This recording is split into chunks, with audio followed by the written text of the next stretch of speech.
Hola, muy buenos días. Gracias a todos quienes están viendo esta entrevista y que están interesados en el mindfulness. El día de hoy nos acompañan el psicólogo Luis Fernando Borja Hernández y el psicólogo José María Espinosa Zip, quienes nos ayudarán a esclarecer nuestras dudas sobre este tema.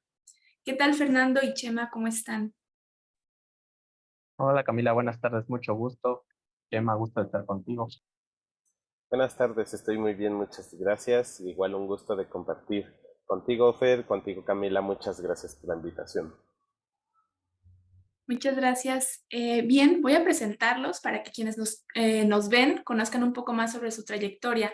Luis Fernando Borja es licenciado en Psicología por la UNAM, es jefe del Departamento de Gestión y Apoyo del Centro de Orientación Educativa de la UNAM, cuenta con un máster en terapias de conducta y contextual en infanto-juveniles por ITECOC, así como entrenamientos múltiples, cursos, talleres y diplomados en terapia cognitivo-conductual, contextuales y perspectiva de género. Se ha desempeñado como tallerista para la igualdad de género y no violencia, así como en el programa institucional de tutorías de la Facultad de Psicología e IFOCAP.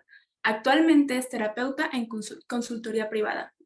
José María Espinosa Zip es miembro asociado del Instituto de Psicología Contemplativa, es pasante de Psicología de la UNAM y durante su formación se ha enfocado en la psicología contemplativa, tomando diversos cursos y seminarios especializados en el tema de la atención consciente, mindfulness, y su experiencia profesional se centra en la investigación, diseño y facilitación de intervenciones basadas en atención plena, aplicando talleres dirigidos a población general, estudiantes universitarios y jóvenes, enfocándose especialmente en los temas de empatía, emociones, compasión y felicidad.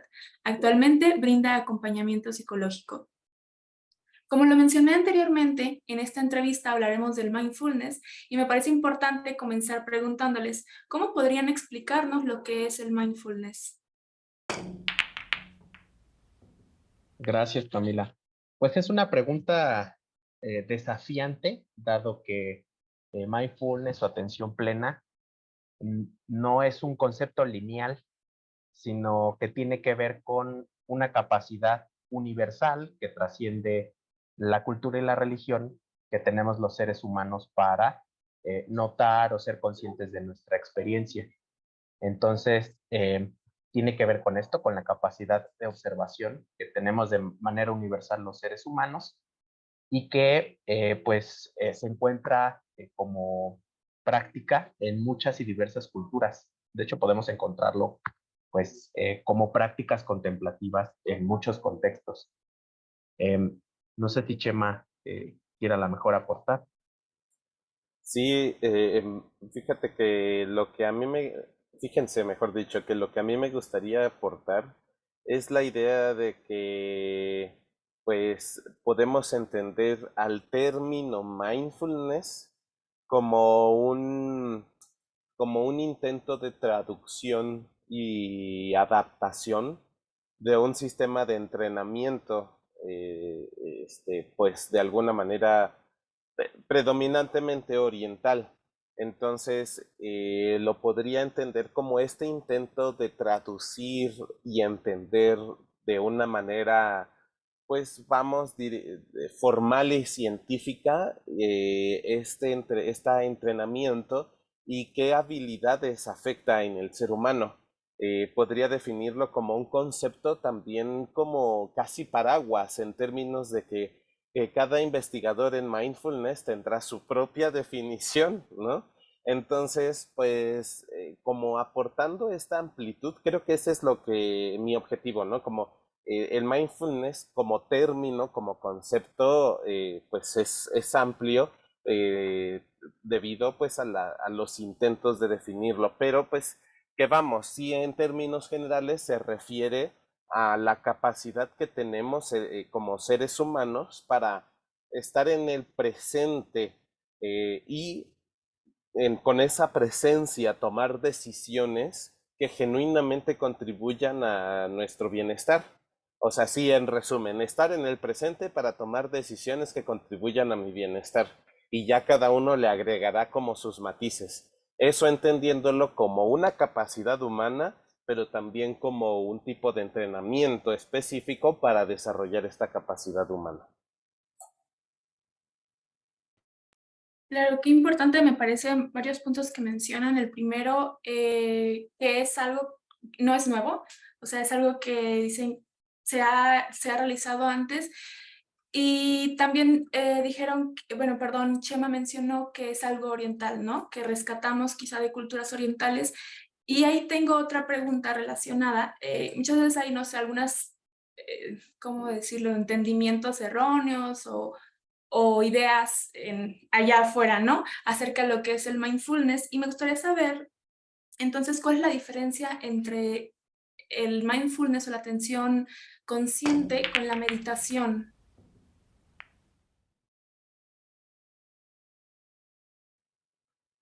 Es que ¿Quieres que lo vaya abordando? Perfecto. Pues creo que depende de lo que entendamos por meditación.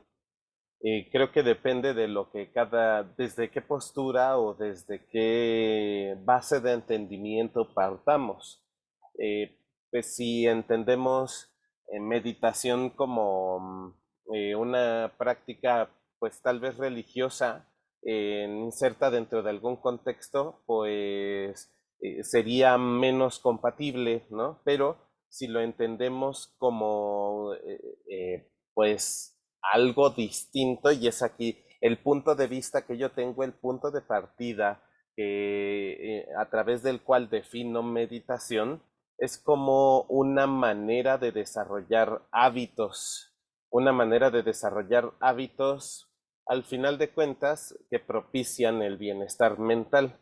Es decir, para mí meditar significa como que así como diariamente me lavo los dientes como un hábito, meditar sería un hábito específico que propicia pues un sentido de plenitud interna que puede desarrollarse a través de pues sentarme y concentrarme en la respiración o desarrollar alguna técnica en específico. Entonces, pues bueno, podría decir en este sentido que la meditación como una técnica en específico puede ser una manera de desarrollar o practicar el mindfulness, ¿no? Podrían verse así, ¿no? Meditación es como una forma, así como entreno mis músculos. Ah, pues yendo al gimnasio a hacer pesas, ¿no? ¿Cómo entreno mi capacidad de mindfulness? Ah, pues practicando técnicas meditativas. Entonces, pues esa sería la idea. Dentro de la raíz etimológica, ciertamente hay un fundamento o una base de tradición oriental, ¿sí?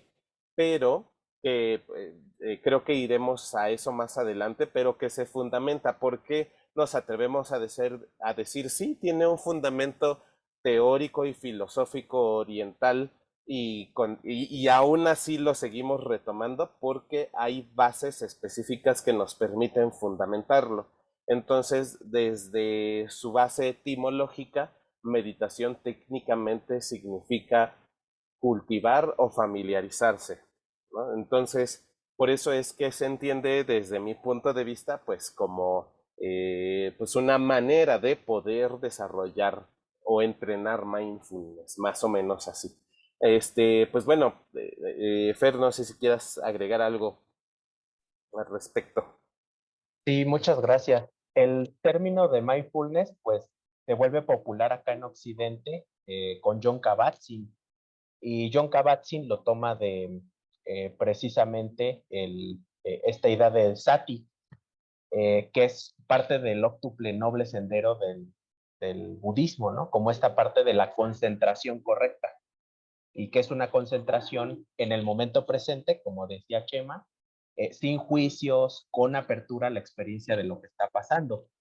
Pero ese no es el único aspecto, digamos, pues precisamente, ¿no? O sea, meditación es amplio en el sentido de una práctica que tiene, como decía bien Chema, pues un fundamento filosófico, pero es un aspecto en el que se ha centrado, se ha occidentalizado y en el que al día de hoy, pues se ha adaptado, por ejemplo, para brindar intervenciones clínicas y también, ¿por qué no? Pues intervenciones que son, pues, a lo mejor prosociales, que no solamente son clínicas. que son parte de esta capacidad universal que aparte se puede entrenar, se puede fortalecer y que tenemos todos los seres humanos. Entonces, eso yo agregaría, ¿no? ¿De dónde viene el término? Pues bueno, lo introduce John Kabat-Zinn, como un término para occidentalizar, ¿no? Occidentaliza precisamente este tipo de práctica, como la atención correcta. Sin embargo, pues no es el único aspecto, ¿no? Hay también, pues, un pensamiento correcto, una habla correcta, una forma de comportarse, ¿no? Un medio de vida incluso, ¿no? Hay aspectos éticos que podríamos decir se abordan desde ahí, no solamente la concentración. Entonces, el mindfulness podríamos decir que es una parte de esto, ¿no? O se retoma y Kabat-Zinn lo introduce en Occidente de esta manera. Ahora con esta explicación entiendo aún más que el concepto de mindfulness es un concepto paraguas, ¿no? Y cómo la meditación, digamos, sería, podría decirlo, una técnica dentro del mindfulness o una forma en la que podemos aplicar el mindfulness, si lo estoy entendiendo correctamente. Muy bien. Muchas gracias. Creo que tal vez ustedes lo han leído o nos hemos encontrado con muchas críticas dentro de la psicología hacia esta técnica o hacia el mindfulness, ya que se le considera como espiritual o mística. Ya lo empezamos a abordar ahorita. Y por lo tanto se dice que no tiene lugar dentro de la práctica psicológica. Me gustaría saber qué opinan acerca de esto y también si el mindfulness, ya me lo han adelantado un poco, pero si el mindfulness ha demostrado tener evidencia científica. Qué buena pregunta. Puedo empezar yo a desarrollarla. Bueno, si bien hay, por supuesto, toda una práctica, digamos, hay prácticas culturales alrededor de la atención plena, del mindfulness, lo cierto es que, pues hay, digamos, ok, acá en Occidente no hablamos tal vez de espiritualidad, pero, por ejemplo, sí podemos hablar de propósito, ¿no? Hablamos de propósito, hablamos, por ejemplo, de valores, desde la terapia de aceptación y compromiso. Y esto podría ser una sinonimia, ¿no? Si bien no hablamos de espiritualidad, sí hablamos de propósito y sí hablamos de valores como otro proceso, ¿no? Como un término intermedio que ahí explica, por ejemplo, este modelo.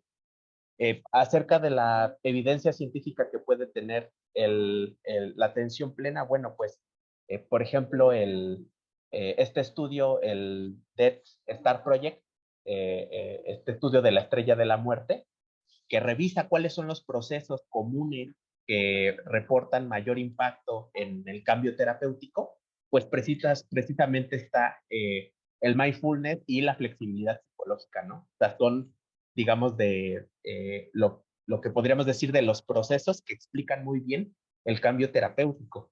Y lo entendemos no solamente como una técnica que podemos practicar con o la consultante, lo entendemos también como una habilidad, como la habilidad que tienen el propio terapeuta para estar en la interacción ahí presente con la persona. Entonces, hay evidencia, sí, de hecho hay mucha evidencia al respecto, hay programas específicos, ¿no? Desde primer estudio para reducción del estrés que hace Kabat-Zinn, hasta pues estudios más actuales en diversas problemáticas. Entonces, pues sí cuenta con esta parte científica y metodológica. Y lo entendemos como un proceso, no solamente como una técnica que nosotros facilitamos, sino como un proceso desde el cual también pues, el terapeuta practica, desde el cual el terapeuta también puede facilitar ciertos cambios. Entonces, eso podría yo aportar. Sí, yo fíjate que pues pareciera una muletilla, pero lo hago a propósito. También depende de lo que entendamos por espiritualidad. Depende de lo que entendamos por espiritualidad y siento que en este sentido, resonando con lo que nos acaba de compartir Fer, pues yo entendería la espiritualidad desde esta postura como precisamente una manera de alimentar el propósito de vida de una manera trascendental. ¿Para qué estoy viviendo? ¿Para qué? ¿Cuál es mi propósito de vida? No desde qué Dios o qué religión le da propósito a mi vida, sino La espiritualidad es qué propósito elijo yo darle a mi vida.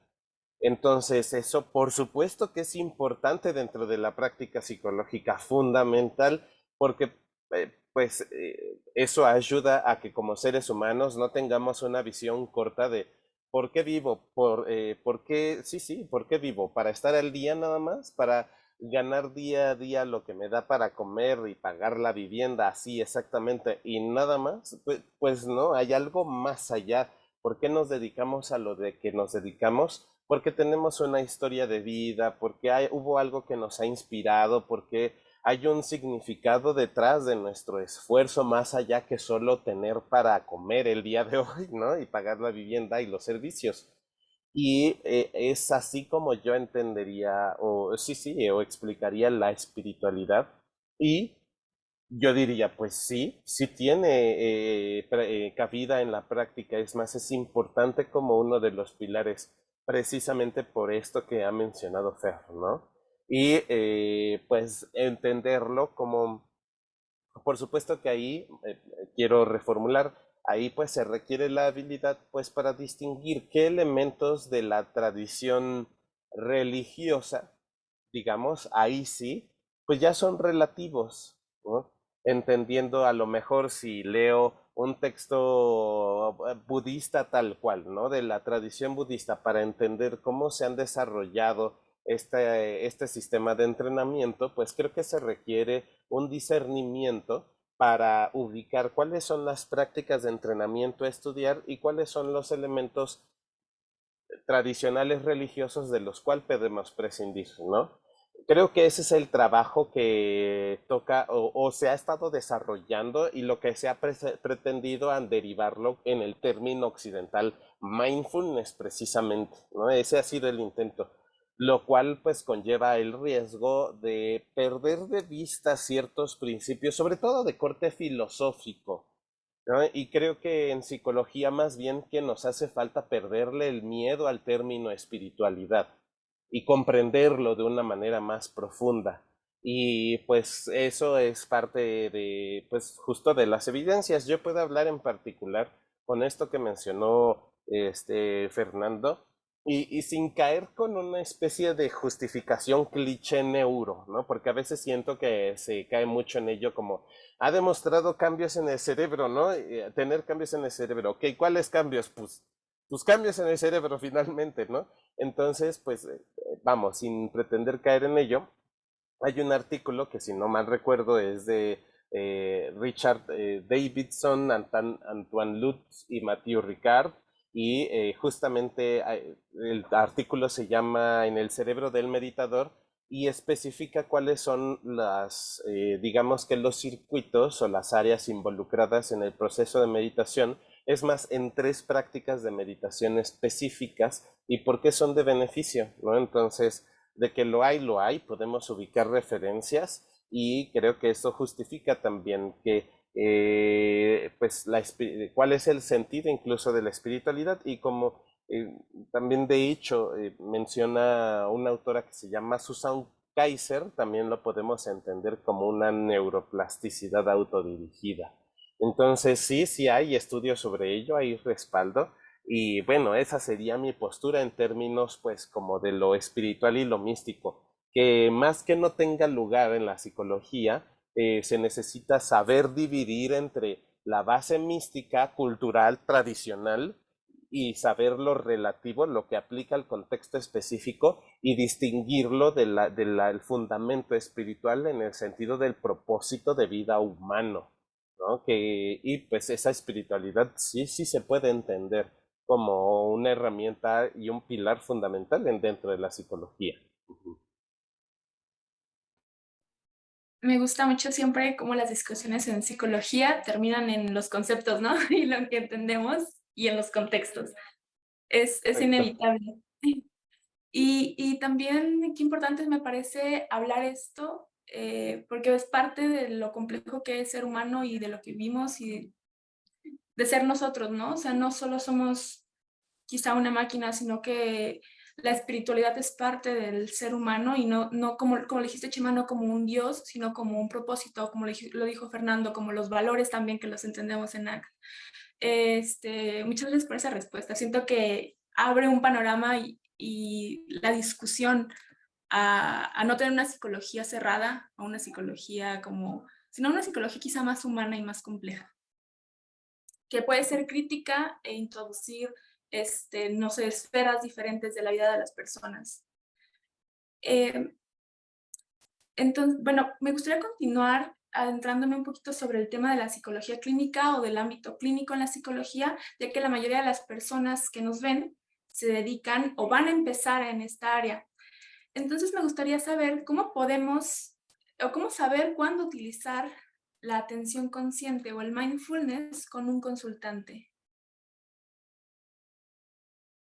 Gracias, Camila. Creo que más que deciros en qué momento vamos a facilitar un ejercicio donde vamos a concentrarnos, ¿no? Si entendemos el mindfulness como una habilidad de escucha, de apertura, como terapeutas tendríamos que hacerlo constantemente, ¿no? Entendido como una habilidad de lo que está haciendo el terapeuta, es algo que estamos haciendo constantemente.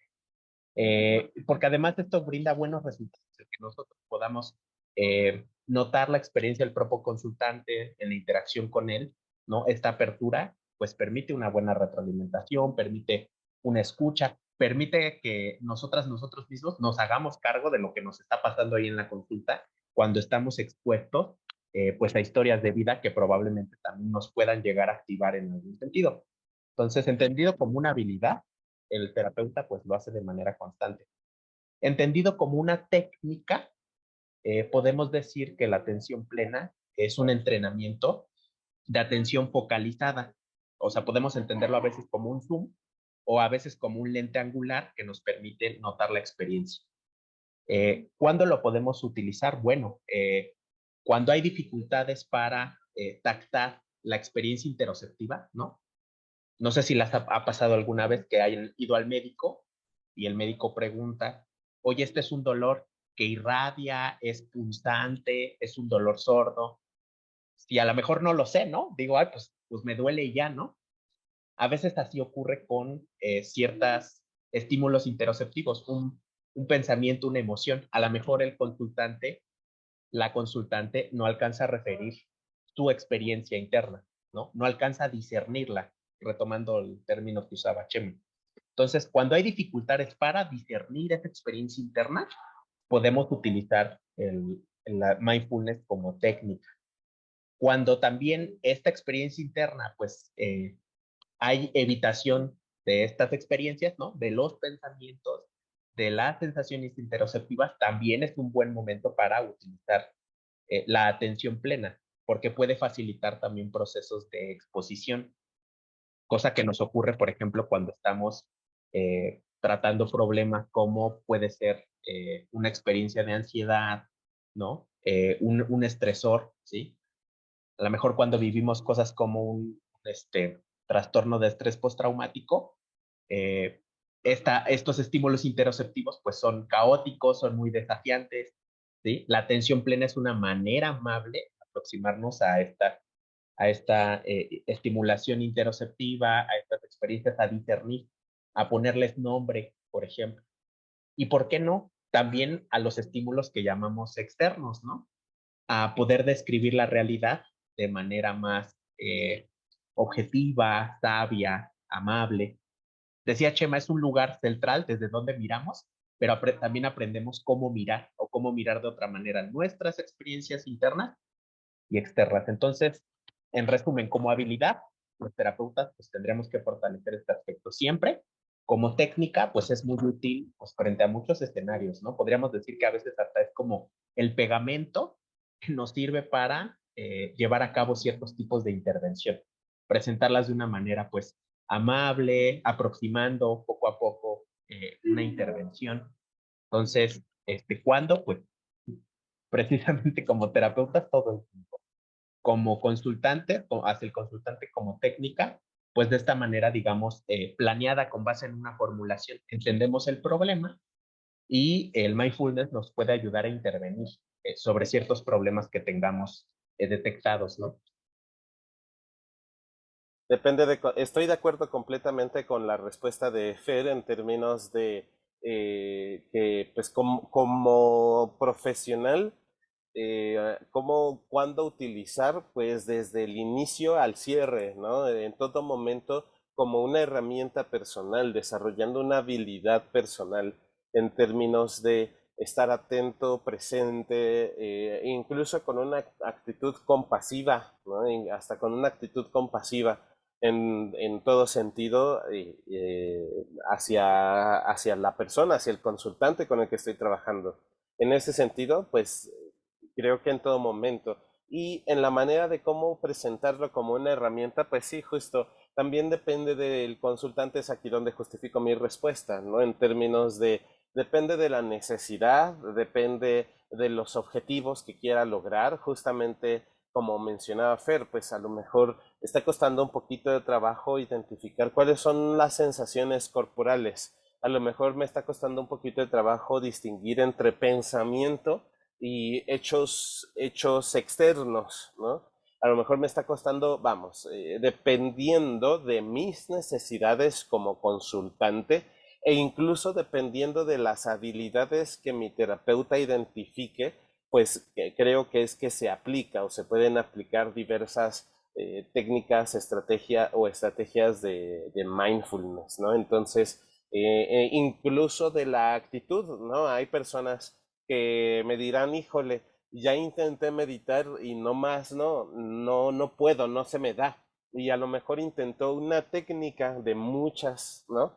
Pero ya tiene una predisposición y pues sé que no puedo aplicar pues de la misma manera con unas personas que con otras. Hay quienes dicen, ya conozco el término de mindfulness, ya lo he practicado y me ha ayudado un montón y quiero aprender más. Perfecto, sé que puedo acercarme de una manera en particular. Entonces, pues yo agregaría esa parte relativa a esta respuesta, pues también es que depende ahora del consultante también, de sus necesidades y su predisposición. Creo que ahora que mencionan el mindfulness como una técnica y también como una habilidad, me pongo a pensar que no nos sacamos, o nos cuesta mucho sacarnos este modelo biomédico, ¿no? En el que tenemos o aprendemos cosas como técnicas o como terapias para darlas a un paciente, pero no para aplicarlas a nosotros mismos. Entonces, me parece muy, muy importante lo que mencionaron también el mindfulness como una habilidad para el terapeuta y no solo algo que tenemos que enseñarle al consultante. Y bueno, entonces eso me lleva a la siguiente pregunta, que es, cuando estamos enseñando el mindfulness como una técnica al consultante, ¿se utilizan recursos de apoyo o es algo que se hace únicamente con la persona? ¿Se pueden utilizar, no sé, sonidos, texturas? Muchas gracias. Pues hay diversidad de recursos. Digamos que el recurso básico es el recurso verbal, ¿no? En un inicio, pues, ¿cómo puedo presentarle un ejercicio básico a un consultante? Pues a través de la facilitación directa, de la guía directa, pues de la técnica, pues digamos que in situ, ¿no? A ver, vamos a colocarnos en una postura cómoda y entonces te invito a que pongas atención en la respiración, no juzgues, etcétera, etcétera. Este solo creo que es el recurso básico, el recurso verbal de la facilitación.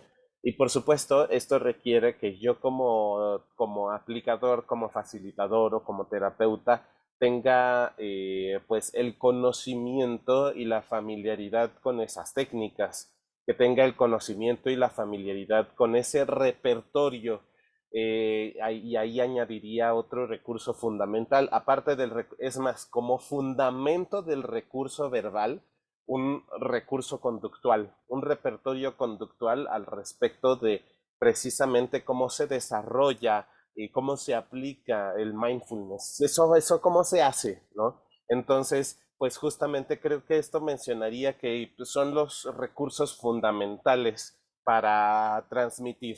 La idea es que pues la persona como tal, yo lo menciono paralelamente como las rueditas auxiliares de la bici, ¿no? Entonces, pues algunas personas, sobre todo infantes, cuando aprenden a andar en bici, pues les ponen sus rueditas auxiliares hasta que más o menos mantienen el equilibrio y ya prescinden de ello, ¿no? Ya lo sabes hacer tú, ya para qué quieres las rueditas, ¿no? Entonces, lo considero de una manera similar. Ese es el punto, que cuando facilitamos la práctica hacia algún consultante o alguna persona que está aprendiendo, la idea es que esa persona se familiarice a partir de estos recursos fundamentales del repertorio conductual y verbal para que entonces ya no necesite esas rueditas auxiliares y entonces pueda autogestionarlo cuando me sea necesario. Entonces, digamos que sí es un proceso guiado al inicio. Y conforme la persona va aprendiendo, puede ser más gestionarlo de manera autónoma. Por supuesto que pues nunca se deja de aprender y nunca tampoco deja de existir la posibilidad de aprender nuevas técnicas. Pero vamos, ese es como el proceso, así lo explicaría. En un inicio sí vale la pena que sea facilitado por estos dos recursos y luego ya para que la persona se familiarice y pues de ahí en fuera se pueden utilizar grabaciones, videos, imágenes, etcétera, etcétera, dependiendo igual de los objetivos, de las necesidades y demás, ¿no? Incluso hay aplicaciones en donde ya hay prácticas facilitadas, ¿no? Grabaciones. Entonces, pues bueno, más o menos es lo que aportaría al respecto. Ujú. Y no se necesita una ropa en especial, prender incienso, poner cierto tipo de música, ¿no? Que tengas ahí una estatuita de Buda. No, no se necesita. A lo mejor parafernalia, ¿no? Eh, Creo, y yo hablaré en sentido eso sí de, pues necesitamos lo que sí es una motivación adecuada, ¿no? Para hacerlo, porque a veces se malentiende que esto es una técnica de relajación, ¿no? Muchas veces, me sentí muy relajado, ¿no? Nos puede llegar a decir este, el consultante, el usuario, el participante. Y bueno, pues este no es el objetivo. Sí, claro, puede ser una consecuencia de practicarlo, pero no es el objetivo, ¿no? El objetivo es que podamos observar con apertura, sin juicio, la experiencia en el momento presente de lo que está pasando, ¿no? Ya sea en nuestro contexto, pues, digamos, interno o externo. Entonces, pues yo agregaría esta parte de la motivación, que si necesitamos pues esta motivación y podemos utilizar muchas veces como muleta, pues a lo mejor un estímulo interoceptivo, como puede ser la respiración, como si hay problemas con la respiración, pues a lo mejor alguna otra sensación, ¿sí? Pero como bien decía Chema, estas son rueditas de bici, porque al final lo que estamos generando pues es una habilidad, ¿no? La habilidad de prestar atención de esta manera en particular a nuestra experiencia. Todo esto que mencionan me recuerda mucho, no dejo de pensar en lo importante que es para el terapeuta no solo conocerlo, sino haberlo experimentado y haberlo vivido, porque y quizá lo leímos y dijimos, bueno, lo vamos a aplicar, y creemos que la respuesta que va a tener el consultante sea de relajación, ¿no? O deba ser una respuesta que está muy alejada de lo que en realidad va a suceder. Sí. Entonces, me gustaría preguntarles, ¿cómo podemos introducir a las personas a iniciar o a practicar el mindfulness? Porque justo lo mencionaste, Fernando, a veces hay cierta resistencia a hacerlo, quizás ciertas poblaciones, no sé, adultos puedan verlo como algo que no va con sus prácticas. ¿Cómo podemos invitar a las personas a iniciar este tipo de habilidad y de técnica? Muy buena pregunta. Creo que podemos iniciar, bueno, pues les decía también Chema hace rato, ¿no? Pues a lo mejor esto de repente, dependiendo del marco cultural o hasta religioso de un consultante, pues puede llegar a chocar, ¿no? Si lo presentamos como meditación, por ejemplo. Pero bueno, en sentido amplio, podemos entender que esto también se refiere a ciertas habilidades, ¿no? El solo hecho de que podamos describir el contexto estimular en el que estamos, ya de alguna manera nos aproxima, ¿no? El hecho de que podamos focalizar la atención en alguna parte del cuerpo nos lo puede facilitar. Entonces, podemos, ¿por qué no?, utilizar también los marcos propiamente verbales del consultante. Podemos facilitarle y adaptar, más que el consultante se adapte a una técnica en particular, es que nosotros podamos adaptar las técnicas particulares a la situación, a la necesidad de nuestro consultante. Podemos presentarle de cierta manera la técnica, por ejemplo, de tal manera que, pues bueno, sea incluso significativo, ¿no? Para la persona. La verdad es que muchas veces cuando facilitamos, ¿no? Muchas ocasiones he tenido la oportunidad de facilitar con Chema, ni siquiera presentamos esto como mindfulness, ¿no? Sino como herramientas que nos permiten estar en el presente o que nos permiten entender y regular una emoción o que nos permiten entender algo que nos está sucediendo. Entonces, creo que ahí pues hablaría yo de, más bien hay que adaptar el mindfulness a la necesidad de las personas, no que las personas se adapten en un marco cultural o idiosincrático en particular. Yo me iría por esa parte. Entonces también ese depende, ¿no? Pues depende el consultante en especial. Muchas veces se estila, por ejemplo, a la hora de practicar este tipo de ejercicios, cerrar los ojos, ¿no? Pues necesitamos aprender variantes, ¿no? Qué tal que no es ventajoso que el consultante tenga los ojos cerrados, ¿no? Eh, Algo, por ejemplo, cuando nosotros facilitamos más con los ojos abiertos que con los ojos cerrados, ¿no? Y bueno, eso es precisamente porque cómo vamos a generalizar esta habilidad en otros contextos. Normalmente no es que llegue la emoción a la mejor desafiante y tú tengas los ojos cerrados, ¿no? Pues no ocurre así, ¿no? En una situación, si queremos generalizar esta habilidad, pues vas a tener los ojos abiertos y a lo mejor vas a estar activado, ¿no? Y necesitas darte ciertas autoinstrucciones, ciertas verbalizaciones para hacerlo. Entonces, pues creo que ese sería un punto. No sé si Chema quiere redondear la idea. Sí, pues ahí en ese, retomando la parte del depende, igual depende del propósito en términos de, pues que yo entienda que mi objetivo no es aplicar mindfulness, porque no es como si estuviera predicando el mindfulness, ¿no? No, no, no. ¿Qué tienes que hacer, no? Cualquier persona que llegue, a ver, perdón, me andaba enredando, ¿no? Que cualquier persona que llegue conmigo yo le diga, no, tú lo que tienes que hacer es aplicar mindfulness. Sea lo que sea que tengas, ¿no? Tienes que aplicar mindfulness, ¿no? Ese no es mi objetivo, sino que mi objetivo es finalmente contribuir en un proceso de evolución del consultante, en el cual tiene pues una situación en particular que quiere tratar, y mi objetivo al final de cuentas es que esta persona se sienta satisfecha con su esfuerzo y que con las herramientas que yo le voy a brindar tenga la capacidad para sortear dificultades, retos, etcétera, etcétera. Entonces, básicamente, pues uno de las herramientas, pues, o más bien las herramientas que yo conozco, pues ahí sí son herramientas que incluyen, por ejemplo, prácticas de mindfulness, ¿no? Pero pues no es mi objetivo principal que la gente lo practique. Entonces, pues fíjense que en ese sentido, podría resumir cómo puedo introducir a las personas. Bueno, es que ahí haría un ajuste. No quiero introducirlo necesariamente al mindfulness, sino más bien a prácticas concretas que a las personas les ayuden a lograr sus objetivos. Eso lo resumiría en lo siguiente. ¿Cómo sería esto? Pues bueno, normalmente pregunto, bueno, ¿y qué te trae por aquí conmigo? ¿No? En el caso, pues, de jóvenes de prepa, ¿no? ¿Qué te trae por aquí a solicitar el acompañamiento? Que me siento vacío, que me siento presionado, que me siento estresado. Ok, ya sabemos que no queremos sentir, ¿no es así? No nos queremos sentir estresados, presionados, vacíos, sin propósito. Ahora, ¿cómo sí te quieres sentir?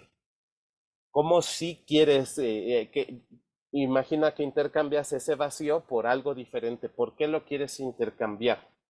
Y ahí ya empieza. Ah, pues me quiero sentir tranquilo, me quiero sentir con propósito, me quiero sentir animada o animado. Ah, ok. Y mi siguiente pregunta es, ¿y cómo le haces? ¿Cómo le haces para sentirte con propósito? ¿Cómo le haces para sentirte animado? ¿Cómo le haces para sentirte relajada, relajado, ¿no? Y con claridad y energía. ¿Cómo se hace? ¿Cómo lo haces tú en tu contexto? ¿Qué te gusta? ¿No? Y entonces ahí casi, casi solito salen prácticas naturales, domésticas de mindfulness, ¿no? Hay quien me dice, pues me gusta salir a caminar y simplemente contemplar el proceso de caminata. Y hay quien me ha dicho, me gusta ir a la azotea y observar el cielo porque eso me ayuda a aclarar. Y justo como decía Fer, no es ni necesario decirle, eso es mindfulness, simplemente decir eso síguelo haciendo. Eso te ayuda a tener claridad, eso te ayuda a tener calma, eso te ayuda a sentirte bien y a tener las herramientas para dejarte de sentir vacía, vacío y todo lo demás. Eso síguelo haciendo. O no lo haces porque también es frecuente, ¿no? Desde las primeras preguntas, ¿no? Es fácil, es bien fácil identificar cómo no quiero sentirme. Y desde la segunda pregunta, ok, ¿cómo sí quieres sentirte? Ay, caray, no me había puesto a pensar en eso, ¿no? Ay, bueno, ya lo desarrollamos. Pues quiero sentirme tranquila, quiero sentirme así, asado. Muy bien, ¿y qué haces para eso? Ah, caray, ahí otro tope, ¿no? No me había puesto a pensar en eso. Es que no tengo tiempo para eso, ¿no? Bien irónico. Quiero sentirme tranquilo, relajado, claro. ¿Y cómo le hago? Pues no sé, no tengo tiempo. Híjole, pues creo que hay serias necesidades por ahí, ¿no? Entonces es ahí en donde solito ya se introdujo digamos que la esencia del mindfulness más que el mindfulness propiamente. Solito ya se hizo relevante el que, oye, pues no consideras que es necesario darnos un espacio para hacer eso que te permite sentir en calma.